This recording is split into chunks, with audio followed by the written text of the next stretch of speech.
الرحمن الرحیم الحمد للہ رب العالمین والصلاة والسلام علی سیدنا و مولانا محمد وآلہ وازواجہ وذریتہ اجمعین۔ رحمۃ اللہ الواسعہ کا مطالعہ جاری رکھتے ہیں۔ اولاد کا تذکرہ، حضرت شاہ صاحب کی زندگی کا ایک تعارف کتاب کے شروع میں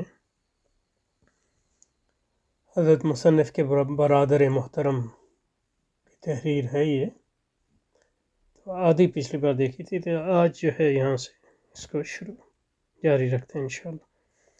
حضرت شاہ صاحب کی پہلی اہلیہ محترمہ یعنی آپ کے ماموں شیخ عبید اللہ صاحب پھلتی کی صاحبزادی کے بطن سے ایک صاحبزادے شیخ محمد اور ایک صاحبزادی سیدہ امت العزیز تھیں، اور دوسری اہلیہ محترمہ مسمات ارادت بنت شاہ ثناء اللہ صاحب کے بطن سے 4 صاحبزادے ہیں۔ یہ چاروں امام ہیں۔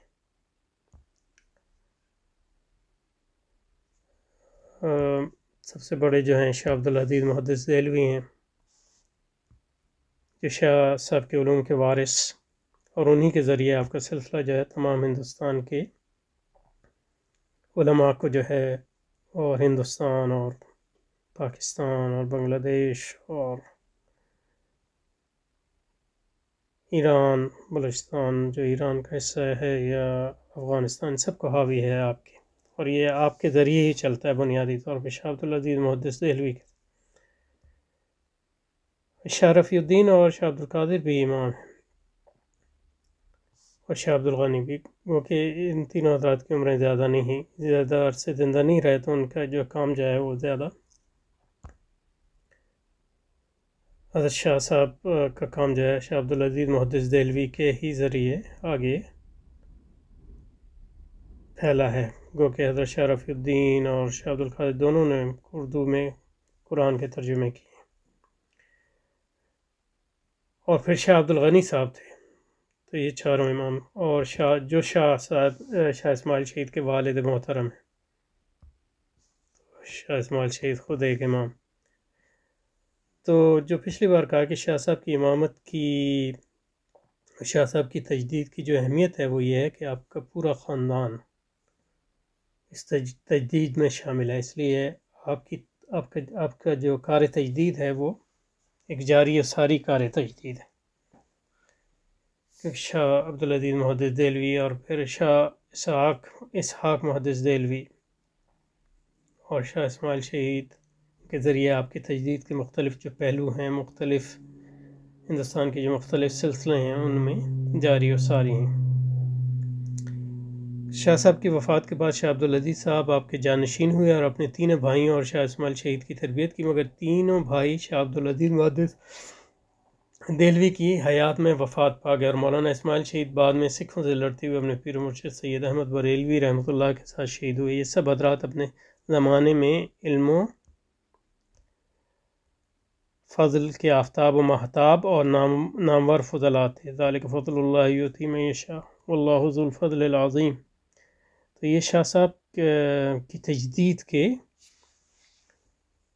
کنٹینویشن ہے، یعنی تسلسل ہے، کیونکہ یہ ضروری نہیں ہے کہ مطلب ایک آدمی امام ہو اس کے بیٹے بھی امام ہو، لیکن یہاں تو مطلب یہ ہے کہ نور علی نور علی نور ہے، ان کے بیٹے بھی، پھر ان کے پوتے، اور ان کے ذریعے پھر آپ کے شاگرد۔ اچھا جی، اب شاہ صاحب کے زمانے پہ کچھ یعنی تاریخی بات ہے۔ شاہ صاحب کے زمانے میں ہندوستان کی حالت ہر لحاظ سے ابتر تھی، عمومی طور کو کہ آپ دیکھیں گے کہ تاریخ جو ہمارے یہاں لکھی جاتی ہے اس میں عمومیت بہت ہے، تو تعریف پہ آتے ہیں تو تعریف کرتے ہیں، اور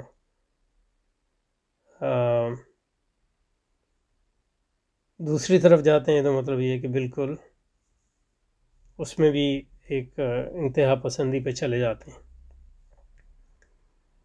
حالانکہ حقیقت جو ہے وہ ملی جلی ہوتی ہے۔ اور ظاہر ہے کہ حضرت شاہ صاحب کا زمانہ مغلیہ سلطنت کے زوال کا زمانہ ہے، تو اس میں جو کمزوریاں ہیں وہ اچھائیوں پہ غالب آ گئیں، اس میں کوئی شک نہیں ہے، لیکن یہ کہ جو ہمارے ہاں تاریخ عمومی تاریخ لکھی جاتی ہے اس میں یہ لحاظ نہیں کیا جاتا کہ حقیقت ہمیشہ جو ہے اس میں نسبت، یعنی حقیقت کے بارے میں جب ہم کہتے ہیں تو وہ ایک نسبی چیز ہوتی ہے کہ ابتری، اور لیکن یہ کہ ایک انتہا پہ چلا جانا جو ہے یہ تاریخ اور حقیقت کی کوئی صحیح تصویر کشی نہیں ہے. تو ایک مختلف قسم کی تاریخ لکھنے کی ضرورت ہے ہمارے یہاں. یہ جو لکھی گئی تھی مطلب حضرت علی میاں اور دوسرے مورخین نے، اس کی بھی ضرورت تھی، لیکن یہ کہ بعد میں جو مورخین آئے ہیں ان کو اس میں یعنی اس عمومی تاریخ میں جو ہے رنگ بھرنے کی ضرورت ہے، جس کا کام زیادہ نہیں ہوا. لوگ اس پہ اکتفا کرتے ہیں کہ اب علی میاں نے ایک کتاب لکھ دی تو اس کا اختصار کرتے جائیں. لیکن یہ کہ ایک اہم ضرورت اس چیز کی ہے کہ اسلامی تاریخ جو ہے اس کو تفصیل کے ساتھ لکھا جائے، یعنی ڈیٹیل میں. بہرحال شاہ صاحب کا زمانہ، شاہ صاحب کے زمانے میں ہندوستان کی حالت ہر لحاظ سے ابتر تھی، یعنی عمومی طور پہ ابتر تھی. اب ہر لحاظ سے کیسے ابتر ہو سکتی ہے؟ کچھ تو اچھائیاں تھیں کہ شاہ صاحب جیسا آدمی پیدا ہوا اور ان کے پورے خاندان، اور صرف اس میں نہیں اور دوسرے بھی لوگ تھے. اورنگزیب عالمگیر رحمۃ اللہ علیہ کے بعد شاہانہ وقت اپنے اسلاف کی دولت رقص و سرود کی محفلوں اور حسن و جمال کے بازاروں میں لوٹا رہے تھے. یعنی یہ چیزیں عام تھیں، اس میں کوئی شک نہیں. لیکن یہ کہ یہ یک رخی تصویر ہے، اور مغلیہ سلطنت پر سادات بارہا کا مکمل تسلط ہو چکا تھا، اور شیعوں کا بھی یعنی مطلب یہ کہ غلبہ تھا. لیکن اس میں بھی یعنی اس میں کوئی شک نہیں ہے کہ مبالغہ آمیزی ہے بہت، اور ایک ریٹراسپیکٹیو ہسٹری جس کو کہتے ہیں لکھی جاتی ہے، وہ اس کا یعنی مطلب یہ کہ اب شیعوں کے بارے میں ایک نیگیٹو رویہ ہے یا منفی رویہ ہے، تو اس کو جو ہے ریفلیکٹ کرتے ہیں جب پرانے زمانے کی تاریخ لکھتے ہیں اس میں بھی. اور اسی طرح وہ جیسے چاہتے بادشاہ بناتے. اب یہ کیسے ہو سکتا ہے؟ مطلب ٹھیک ہے بادشاہ جو ہے ان کے ہاتھ میں، لیکن دوسری قوتیں بھی تھیں، جسے چاہتے قتل کروا دیتے. رعایا بدحال، پریشان، غربت افلاس کے ہاتھوں برباد، اور ستمگروں کی مظالم سے پامال تھی. یعنی یہ سب باتیں صحیح ہیں، لیکن یہ کہ کہنا یہ چاہتا ہوں کہ یہ لگتا یہ ہے کہ یہ یک رخی تصویر ہے، دوسرا رخ بھی آنا چاہیے، اور اس سے کوئی شاہ صاحب کی قیمت کم نہیں ہوگی. اسی طرح جیسے مطلب یہ کہ ماقبل جو ہے عرب، رسول پاک سے پہلے جو عرب تھے ان کے جب تصویر کشی کی جاتی ہے تو کوشش کی جاتی ہے کہ جتنی سیاہ وہ تصویر کشی ہو سکے وہی، تاکہ اس سے اسلام کی اور رسول پاک کی عظمت میں کوئی اضافہ ہوگا. ایسی نہیں ہے بھئی، اللہ نے جو ہے قریش کو چنا اور اس زمانے کو چنا، تو اس میں کوئی وجہ تھی ساری دنیا سے، ان کی تمام برائیوں کے باوجود ان میں کچھ چیز تو تھی کہ اللہ تعالیٰ نے ان کو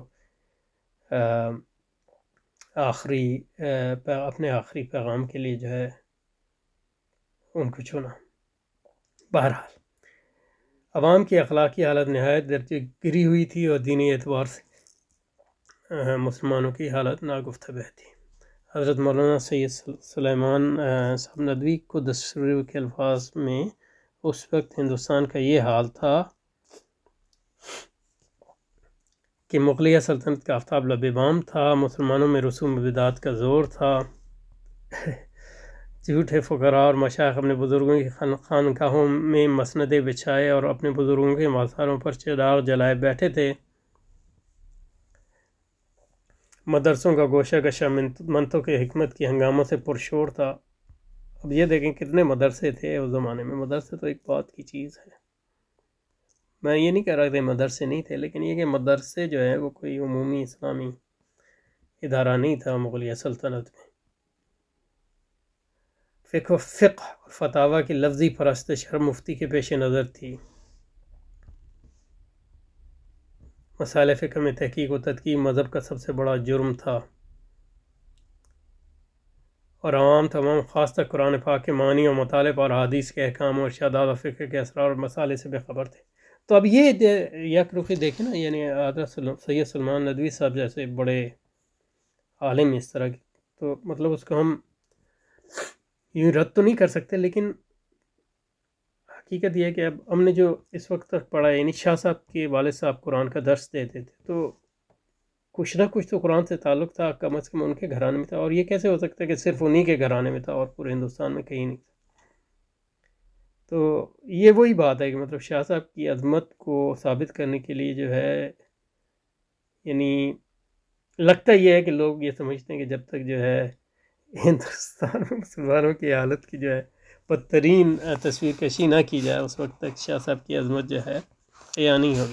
لیکن جیسے کہا، یہ ضروری نہیں ہے. مطلب ظاہر ہے کہ سوال کا دور تھا، لیکن یہ کہ ایسا بھی نہیں تھا کہ کوئی اس کے مثبت پہلو نہیں تھے، کہ اس طرح کی مطلب یہ ہے کہ یک طرفہ ایسا لگتا ہے کہ مطلب کسی جہنم میں لوگ جی رہے ہیں. یعنی مسلمان معاشرہ تو لگتا ہی نہیں ہے.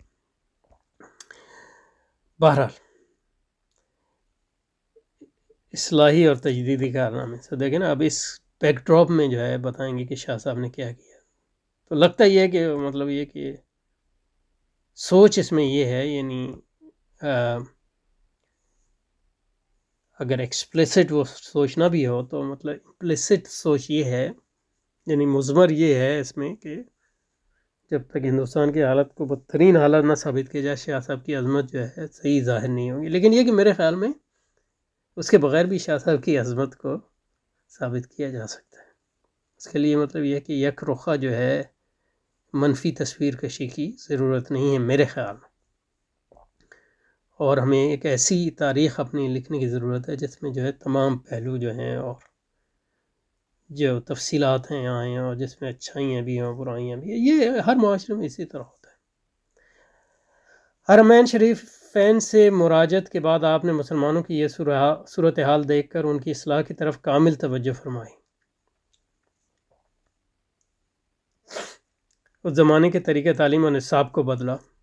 اب اس میں بھی دیکھنے کی ضرورت ہے، کیونکہ حضرت شاہ صاحب اسی نصاب میں پلے بڑھے تھے اور کتنا اس کو تبدیل کیا ہے. یعنی بہت زیادہ تبدیل نہیں کیا.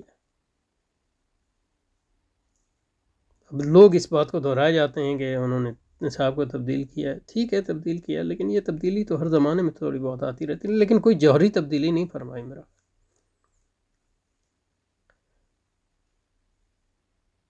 دین میں جو بدعات و خرافات اور بے سر و پا باتیں شامل کر کی دی گئی تھیں ان کو الگ کیا اور دین کو نکھار کر لوگوں کے سامنے اس کی اصل شکل پیش کی. تو یہ جو ہے ہر زمانے میں مجددین کرتے ہیں. مطلب یہ کہ شاہ عبدالحق محدث دہلوی نے بھی یہ کیا، حضرت مجدد الفسانی جن کے طریقے سے حضرت شاہ صاحب ہیں انہوں نے کیا. تو یہ تو ہمیشہ اس کی ضرورت بھی ہوتی ہے اور یہ مجدد کا کام ہے. لیکن اس سے یہ نہیں ثابت ہوتا کہ مطلب یہ کہ دین میں بدعت اور خرافات کے علاوہ کوئی چیز نہیں رہ گئی تھی. اور شیعہ عقائد کی تردید کی، ٹھیک ہے، کی، اس کی ضرورت بھی تھی، کی آپ نے ایک خاص نقطہ نظر سے، یعنی ایک خاص پہلو سے. وہ خلافت اور اصحاب رسول اللہ کی خلفائے راشدین کی اہمیت اس سنت رسول کے تسلسل کے لیے ازالۃ الخفا اور دوسری کتاب. عقل و نقل دونوں اعتباروں سے دین اسلام کو مطابق فطرت ثابت کرنے کی کوئی کسر نہ اٹھا رکھی. عقل و نقل اور دین فطرت، مطابق فطرت.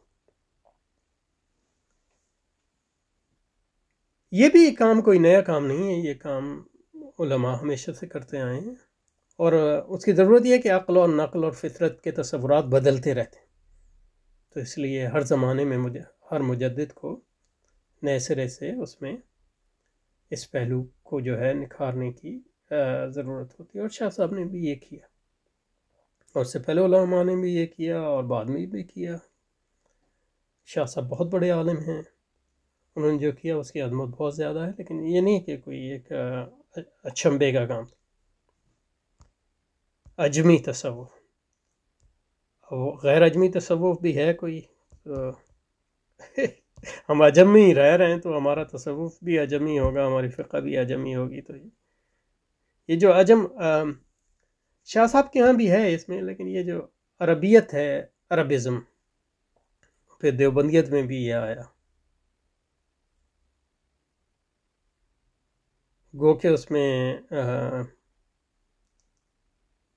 کو کہ اس میں تضادات بھی ہیں اندرونی، کیونکہ مطلب یہ کہ دیوبند جو ہے احناف کے سب سے بڑے ڈیفینڈرز یا مدافعین ہیں، تو وہ حنفیت بھی ایک لحاظ سے یعنی اجمیت ہی ہے، یا اجمی فقہ اس کا آپ کیوں نہیں کہیں. تو یہ جو مطلب یہ ہے کہ ایرانی اثرات پر تنقید ٹھیک ہے، شیعہ اثرات کی تنقید صحیح ہے، اجمی تصوف پر تنقید صحیح ہے، لیکن اس کے مقابلے میں مطلب یہ ہے کہ عربزم یعنی عربیت، اسلام نہ کوئی اجمیت ہے نہ عربیت ہے، وہ تمام عالمین کے لیے اللہ کا پیغام ہے، اور وہ ہر قوم کی طرف اس کا پیغام ہے، اور اس کے جو اصول ہیں وہ ہر قوم میں فطری طور پر جو ہے ہر قوم کی روایت سے اس میں جو اچھی چیزیں ہیں اس سے اسلام اپنے آپ کو جوڑتا ہے. معروف اور منکر کا یہی مقصد ہے. تو یہ ایک بہت بڑی یعنی خامی بھی شاہ صاحب کی تحریک سے نکلتی ہے، جو ساری شاہ صاحب کی ایک ریئیکشن ہے، یعنی مطلب وہ ہندوستانی کہنا مطلب یہ صرف سمجھانے کی کہہ رہا ہوں، ہندوستانی اسلام اور کے خلاف ایک ریئیکشن بھی ہے شاہ صاحب کی تحریک، اور جس کو ہم وہابیت کہتے ہیں اس میں یہی ہے کہ وہ جو وہابیت کا مقصد یہی ہے کہ جو غیر عرب مسلمان ہیں ان کی رسوم و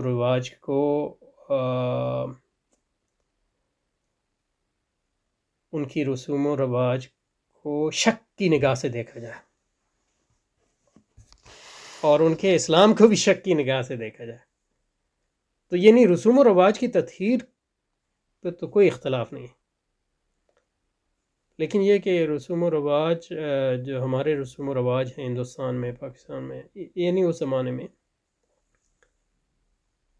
ان کو مکمل رد کرنے کا بھی کوئی جواز نہیں ہے، کیونکہ جو بدعت کا تعلق ہے وہ بنیادی طور پہ عبادات اور عقائد سے ہوتا ہے، اور معاملات میں جو ہے اسلام بنیادی طور پہ معروف جو ہے وہ ہماری فقہ کی بنیاد ہے. معروف، اور معروف جو ہے ہر قوم کی معروف ٹریڈیشن سے جو ہے منسلک ہونے کے نتیجے میں ہی، تو ہندوستان میں جس کو ہم معروف سمجھیں گے وہ اسلامی اصولوں کے مطابق ہی، لیکن یہ کہ وہ اس سے کچھ مختلف ہوگا جو دوسرے علاقوں میں آپ معروف سمجھیں گے، اور اسی سے جو ہے اسلام ہر ماحول میں ایک فطری اپنی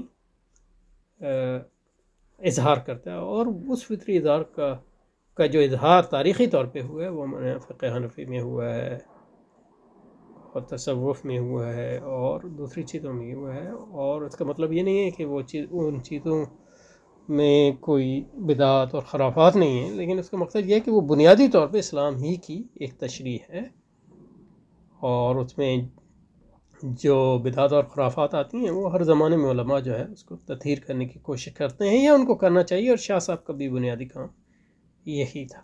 لیکن اس کا مقصد یہ نہیں ہے کہ ہم مطلب یہ ہے کہ ہمارے ہاں جو اسلام کی روایات ہیں جو صحابہ کرام سے آئیں، اور فقہا اور مشائخ عرب اور عجم کے مشائخ سب کے ذریعے آئیں، افغانستان سے آئیں، ایران سے آئیں، عربستان سے آئیں، ہم ان سب کو شک کی نگاہ سے دیکھیں، یہ بھی ایک غلط نظریہ. اس کے نتیجے میں اسلام جو ہے حقیقت میں کمزور ہوتا ہے، اور اسلام جو ہے وہ ایک اجنبی چیز بن جاتا ہے معاشرے، یعنی اگر ہم اسلام کو عربائز کرنے کی کوشش کریں اس سے، یعنی ایک تو اسلام کی عربیت جو اس کی اصل ہے اس پہ تو کوئی بحث نہیں ہے، لیکن یہ کہ اس کا اظہار تو اب ہم مطلب یہ ہے کہ جب ہم اردو زبان مثلا بولتے ہیں تو اب اس کا اظہار اردو زبان میں ہی ہوگا. علماء عربی سیکھتے ہیں وغیرہ، لیکن یہ تو نہیں ہوا کہ تمام لوگ جو ہے عربی سیکھ لیں.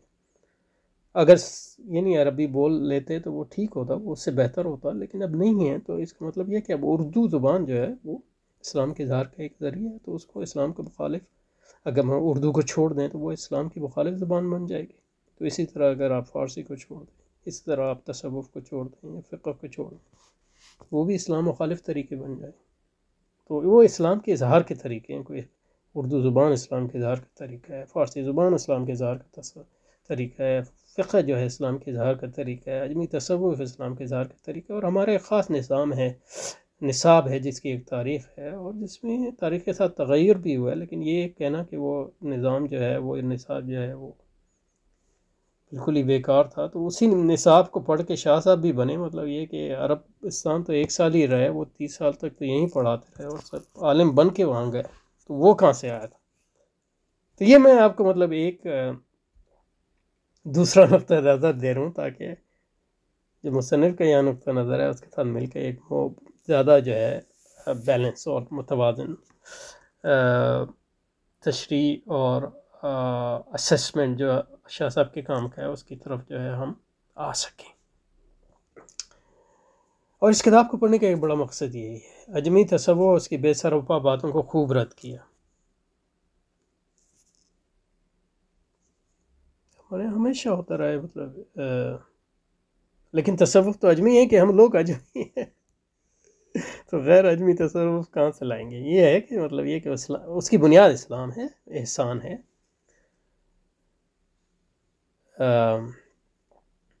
تو اس میں جو اصول ہیں شریعت کے وہ رہنے چاہیے اسی کے، لیکن ان کا جو اظہار ہے وہ مختلف ماحول میں مختلف طریقوں پہ ہوتا ہے، کیونکہ یہ مستحبات کے ضمن میں آتے ہیں.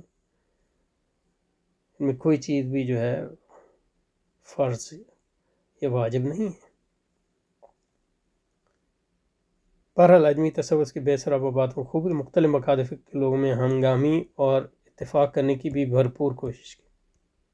اب دیکھیں نا، یہ اس میں تضاد ہے اس بات میں. ایک طرف تو ہر ایک کو لتاڑ رہے ہیں، دوسرا ہمنگی اور اتفاق بھی آپ پیدا کر رہے ہیں، تو یہ کیسے اس کو تشریح تو کریں کچھ. حقیقت یہ ہے کہ مطلب شاہ صاحب کی تحریک کے نتیجے میں شاہ صاحب کی جو سلسلہ ہے اس کی خدمات بہت زیادہ ہیں، اور اس کے ذریعے جو ہے اسلام کا ریوائول ہوا ہے، احیاء ہوا ہے ہندوستان میں. اور اس میں خاص طور پہ شاہ عبدالعزیز محدث دہلوی کے اور شاہ اسحاق محدث دہلوی کے کام کے نتیجے میں اتفاق اور ہمانگی بھی پیدا ہوئی ہے. لیکن اس کے نتیجے میں مسلمانوں میں بہت بڑی جو سپلٹ آیا ہے، یعنی جو افتراق بھی ہوا ہے، یعنی وہیں انہی شاہ صاحب کے کام کے نتیجے میں ہی اور آپ کے سلسلے کے لوگوں کی کچھ جماعتوں کے انتہا پسندی کے نتیجے میں ہی، اور پھر دوسروں لوگوں کا جو رد عمل ہوا اس کی انتہا پسندی کے نتیجے میں ہی ہندوستان میں اہل سنت والجماعت مختلف گروہوں میں تقسیم ہوئی، جو آج بھی مطلب یہ ہے ہم اس کو دیکھ رہے ہیں. بریلوی اور خیر آبادی اور اہل حدیث اور دیوبندی وغیرہ وغیرہ. حالانکہ یہ سب ایک ہی سلسلے کے لوگ ہیں، شاہ صاحب ہی کے شاگرد ہیں سب، لیکن یہ مطلب یہ کہ ایک دوسرے کو کافر اور مشرک تک کہنے پہ آ جاتے ہیں. تو یہ ایک اہم چیز ہے کہ شاہ صاحب کے کام کی احیاء کا کام ایک یہ بھی ہے کہ امت میں جو ہے خاص طور پہ اہل سنت والجماعت میں ہندوستان اور پاکستان میں اور بنگلہ دیش اور افغانستان میں اتفاق اور ہم آہنگی پیدا کی جائے. افغانستان میں زیادہ ہے، وہاں مطلب اتنا تفرقہ نہیں ہے، اور ان سے ہم کو سیکھنا چاہیے، کیونکہ ہندوستان کی دیوبندیت تو مختلف ہے پاکستان اور بھارت کی دیوبندیت سے، کیونکہ اس میں وہاں وہ اسپرٹ نہیں آیا جو ہمارے یہاں آیا، حالانکہ وہ لوگ بھی شاہ صاحب ہی کے شاگرد ہیں افغانستان والے بھی. تو یہ مطلب یہ کہ نئی نسل کے جو علماء ہیں، یہ مطلب یہ میں تو صرف ان کو اس معاملے میں مطلب یہ کہ بڑی تحقیق اور تدقیق کی ضرورت ہے، تاکہ یہ چیزیں جو ہے ہمارے یہاں جو تفرقہ ہے وہ دور ہو اور ہم آہنگی اور اتفاق پیدا ہو، تاکہ اسی کے نتیجے میں اسلام غالب آئے گا. اسی کے نتیجے میں جو ہے جیسے کہ ہمیں افغانستان کا تجربہ بتاتا ہے، اسلامی حکومت بھی قائم ہو. قرآن کریم سے لوگوں کو قریب کرنے کے لیے راج الوقت فارسی زبان میں قرآن کا مطلب خیز ترجمہ کیا. فارسی زبان تو کوئی یعنی شاہ صاحب کے زمانے تک یعنی راج الوقت یعنی ایک سرکاری زبان تھی، لیکن یہ کہ کوئی عامت الناس کی زبان تو نہیں رہی تھی، نہ کبھی بنی ہندوستان میں. پڑھے لوگوں کی زبان تھی. تفسیر کے اصول و ضوابط وضع کیے، اسرار و شریعت سے لوگوں کو آگاہ فرمایا، احادیث نبویہ سے ہندی مسلمانوں کا آشنا کیا. یعنی پہلے حدیث نبیہ کو نہیں جانتے تو ہندی مسلمان، یہ کیسے ہو سکتا ہے؟ شاہ عبدالحق محدث دہلوی تو 200 سال پہلے گزرے، یعنی ہندوستان میں ان جیسا محدث جو ہے، مطلب یہ ہے کہ شاہ صاحب سے پہلے کوئی پیدا نہیں ہے وہ، اور یعنی شاہ صاحب جو ہیں انہی کی تجدید کا ایک حصہ ہیں ایک لحاظ سے۔ تو ابھی ایک اہم جو اس اتحاد کی جو بنیاد ہوگی وہ یہ ہوگی کہ شاہ صاحب کے سلسلے کو اور شاہ عبدالحق محدث دہلوی کے سلسلوں کو ہم آہنگ کیا جائے، کیونکہ یہ ایک ہی سلسلے ہیں۔ لیکن ہندوستان میں مسلمانوں کی حکومت کے خاتمے اور استعمار کے غلبے کے نتیجے میں یہ دو سلسلے ایک دوسرے سے جو ہے متنفر ہو گئے اور ایک دوسرے سے دور ہو گئے، جس کے نتیجے میں اسلام کو بہت زیادہ نقصان پہنچا ہے ہندوستان۔ الغرض آپ نے تقریر و تحریر اور تصنیف و تدریس کے ذریعے جو عظیم خدمات انجام دی وہ رہتی دنیا تک فراموش نہیں کی جا سکی، اس میں کیا شک ہے۔